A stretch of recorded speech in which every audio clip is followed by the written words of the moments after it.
Hello and welcome to this session on feasibility analysis. In this session, we focus on the role of feasibility analysis in developing successful business ideas. Let's start with what is feasibility analysis. Feasibility analysis is the process of determining whether a business idea is viable. The proper time to conduct a feasibility analysis is early in thinking through the prospects for a new business.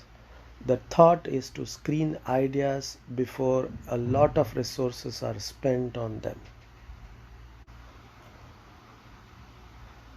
The picture on the next slide shows the role of feasibility analysis in developing successful business ideas. As shown in figure, the most effective businesses emerge from a process that includes number 1, recognizing a business idea. Number 2, testing the feasibility of the idea. Number 3, writing a business plan. And finally, number 4, launching the business. If a business idea falls short on one or more of the 4 components of feasibility analysis, it should be dropped or rethought as shown in the figure. So these are a very important way to screen whether you are going to go forward with the business idea or the proposed business venture. Completing a feasibility analysis requires both primary and secondary research. Primary research is that which is collected by the person or persons completing the analysis. It normally includes talking to industry experts, obtaining feedback from prospective customers, conducting focus groups, and administering surveys. Whereas secondary research probes data that is already collected. The data generally includes industry studies, census data, analyst forecasts, and other pertinent information gleaned through library and internet research. So, before we go into the first part, that is the product service feasibility, let's talk about what is pre-feasibility analysis is. Pre-feasibility analysis is concerned with normally defining the business and identifying the contextual frame of risks. That is, what's happening in the world around you that may affect your business. It boils down to what we call it as looking at the bigger picture, that is PESTEL analysis. In order to defining the business, we need to understand, before even defining the business, we need to have an idea or an opportunity. There should be an opportunity existing for you to venture into a business. So the question is, what is an opportunity? An opportunity is a favorable set of circumstances that creates a need for a new product, service, or business. Once an opportunity is recognized, a window opens and the market to fill the opportunity grows. At some point, the market matures and becomes saturated with competitors and the window of opportunity closes. In order to identify an opportunity, there are 3 ways: observing trends, solving a problem, and finding gaps in the marketplace are the 3 general approaches. Defining the business An obvious place to start is to define as clearly, carefully, and completely as you can what your small business will be to exploit the identified opportunity. In particular, make sure you specify who you are, your business name, what your business will do, the key activities, what it will use, the key inputs, where it will be located, what it will sell, who the customers will be, where the customers will be, how they will find you or you will find them. So use the worksheet uh, 1, defining your business, and complete this using the template. Please download this worksheet and do this assignment as part of the project. So once you have this done, the next important aspect is the next important aspect of pre-feasibility study is looking at the bigger picture. So the looking at the bigger picture talks about the PESTEL, which is a very important thing. One of the most important issues and one of the most commonly overlooked issues when starting a small business is to understand that the world is constantly changing. So spend some time thinking through how change will affect your business. Before you start thinking about the specifics of your business, it is useful to step back and turn your attention to the big picture. What's happening in the world around you that is going to affect your business, which you have defined in the previous exercise, and the market you will be in, and may affect the way in which your product or services are perceived. It is helpful to think about this question in a structured or systematic way. One commonly used method is known by the acronym PESTEL, which stands for uh, politics, economics, society and culture, technology, legal and institutional, environmental and ecology. So using this understanding, you try to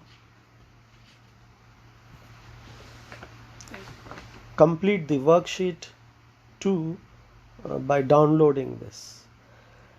So you have a very important aspect of this.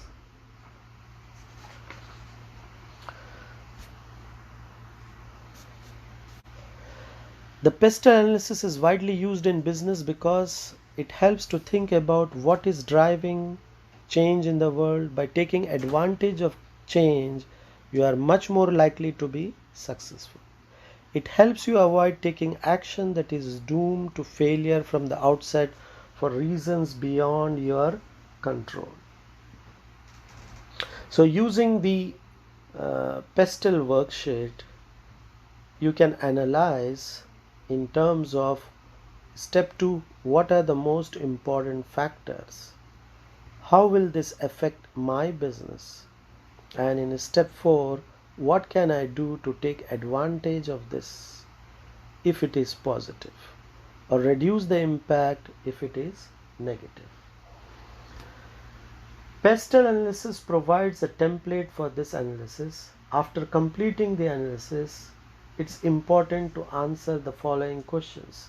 Are there big changes on the horizon that are going to affect your business significantly? If there aren't, do the analysis again. If there are big changes and they will make business more difficult, can you take steps to ensure these changes have very little impact on the business? If you can't, rethink going into business. If there are big changes on the horizon and the changes are positive, what can you do to take advantage of this?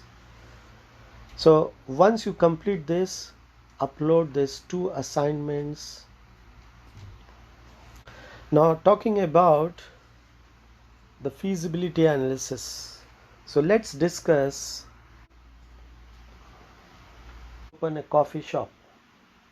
There is a fairly standard range of products like flat white, latte, cappuccino, which are well known in the market, and it wouldn't help you if you ignored this and served your customers a flat white whenever they asked for a latte or a cappuccino.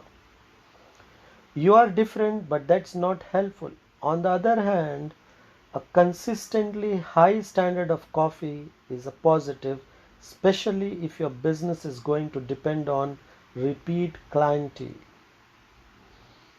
So use the worksheet to develop the product or service attributes depending on how you define your business in the previous exercise, and then upload this. The next important component of product service feasibility analysis talks about product service demand. There are three steps to assessing product service demand. Step 1, talking face to face with potential customers. Step 2, using online tools. Step 3, library, internet, and gumshoe research.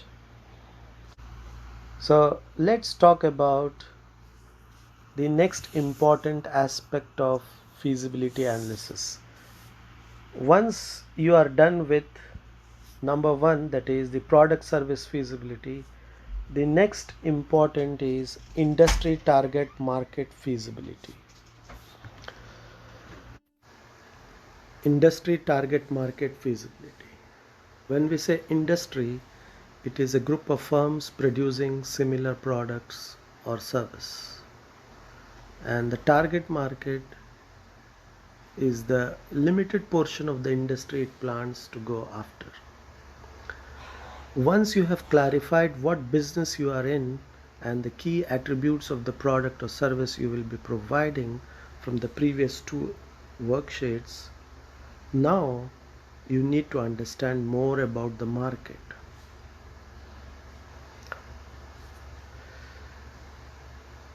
The purpose of the industry target market feasibility is an assessment of the overall appeal of the industry and the target market for the proposed business. There are two components of industry target market feasibility analysis: industry attractiveness,